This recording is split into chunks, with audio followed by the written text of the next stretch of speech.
பிரியமானவர்களே, இயேசுவின் இனிய நாமத்திலே உங்களை வாழ்த்துகிறேன். இன்னைக்கு நாம எல்லாரும் சேர்ந்து ஒரு ஆழமான சத்தியத்தை தியானிக்க போறோம். நம்ம வாழ்க்கையில புயல் வீசும்போது தேவன் நமக்கு தர்ற அந்த ரகசிய நம்பிக்கை அது என்னன்னு பார்க்கலாம். கொஞ்சம் யோசிச்சு பாருங்களேன். நம்ம வாழ்க்கை பயணத்துல பெரிய புயல்கள், கஷ்டங்கள் வரும்போது உங்களை எது தாங்கி நிறுத்துது? எதை நீங்க ரொம்ப உறுதியா பற்றி கொள்கிறீர்கள்? இந்த கேள்விக்கான பதில தான் நம்முடைய விசுவாசத்தோட ஆணி வேறே இருக்கு. சரி, இப்போ நம்ம தலைப்புக்கு வருவோம். கர்த்தருடைய ரகசியம். இந்த வார்த்தையை கேட்டதும் உங்க மனசுல என்ன தோணுது? ஏதோ ஒரு மர்மமான, கண்டுபிடிக்க முடியாத ஒரு விஷயமா? இல்லவே இல்ல. இது அதை விட ரொம்ப ஆழமானது. இது அவரோட நமக்கு இருக்கிற ஒரு நெருக்கமான உறவோட வெளிப்பாடு. சங்கீதம் 25ஆம் அதிகாரம் 14ஆம் வசனத்துல பாருங்க, ஒரு அற்புதமான வாக்குத்தத்தம் இருக்கு. கர்த்தருடைய ரகசியம் அவருக்கு பயந்தவர்களிடத்தில் இருக்கிறது. இந்த வார்த்தைகள் எனக்கு எப்போதுமே ஒரு பெரிய ஆறுதலை தரும். யோசிச்சு பாருங்க, எவ்வளவு பெரிய ஒரு நம்பிக்கை இதுல அடங்கி இருக்கு இல்லையா? அப்போ இந்த ரகசியம்னா என்ன? அது ஒரு புதிரோ மறைக்கப்பட்ட விஷயமோ இல்ல. இது எப்படின்னா, நம்மளோட ரொம்ப நெருங்கின நண்பர்கிட்ட மட்டும் நம்ம மனசுல இருக்கிறத பகிர்ந்துக்குவோம் இல்லையா?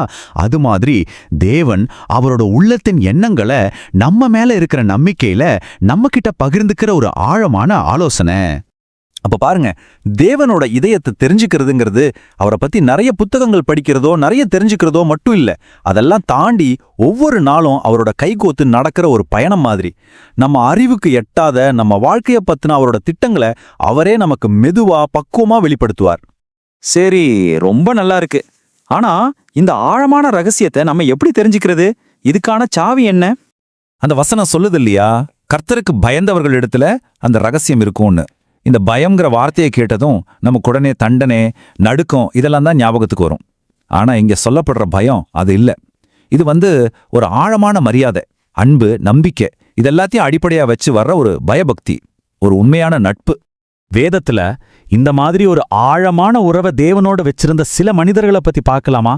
தேவன் யாருகிட்ட எல்லாம் தன்னோட ரகசியங்களை பகிர்ந்துட்டாருன்னு பார்ப்போம். முதல்ல ஆபிரகாம். அவரை வேதம் எப்படி சொல்லுது? தேவனுடைய சிநேகிதன்.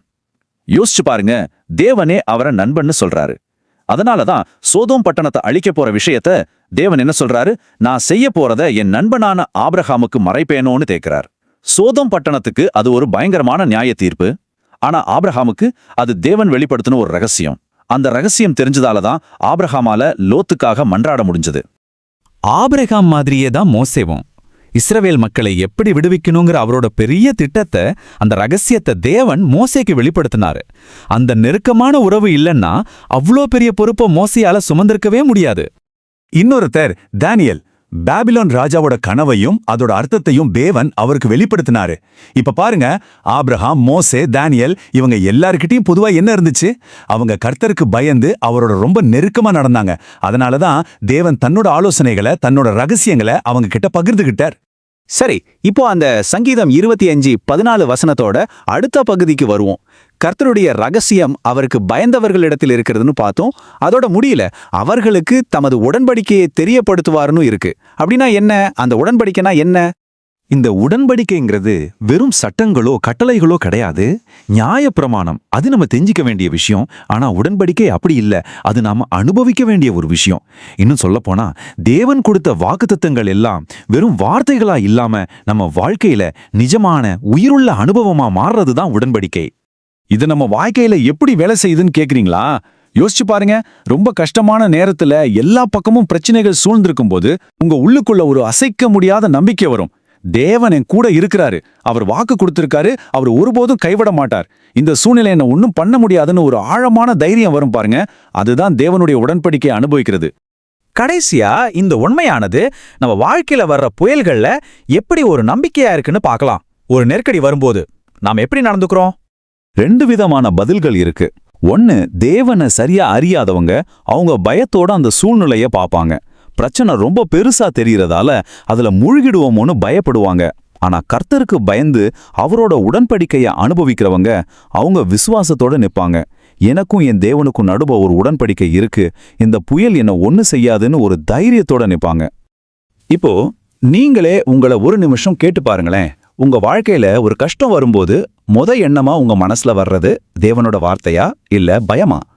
நம்மளோட பதில்ல தான் நாம தேவனோட உடன்படிக்கையை எந்த அளவுக்கு அனுபவமா மாத்திருக்கோன்னு தெரியும். ஒருவேளை இப்போ நீங்க ஒரு பயத்துல இருக்கலாம், ஒரு கஷ்டமான சூழ்நிலையில இருக்கலாம். ஆனா உங்களுக்காக ஒரு நல்ல செய்தி இருக்கு. இன்னைக்கு இந்த நிமிஷத்துல தேவன் தன்னோட உடன்படிக்கைய உங்களுக்கு ஒரு உண்மையான அனுபவமா மாத்த விரும்புறார். உங்க வாழ்க்கை புயல்ல அவரே உங்களுக்கு நங்கூரமா இருக்க விரும்புறார். அவரை கெட்டியா பிடிச்சுக்க நீங்க தயாரா? ஆமென்.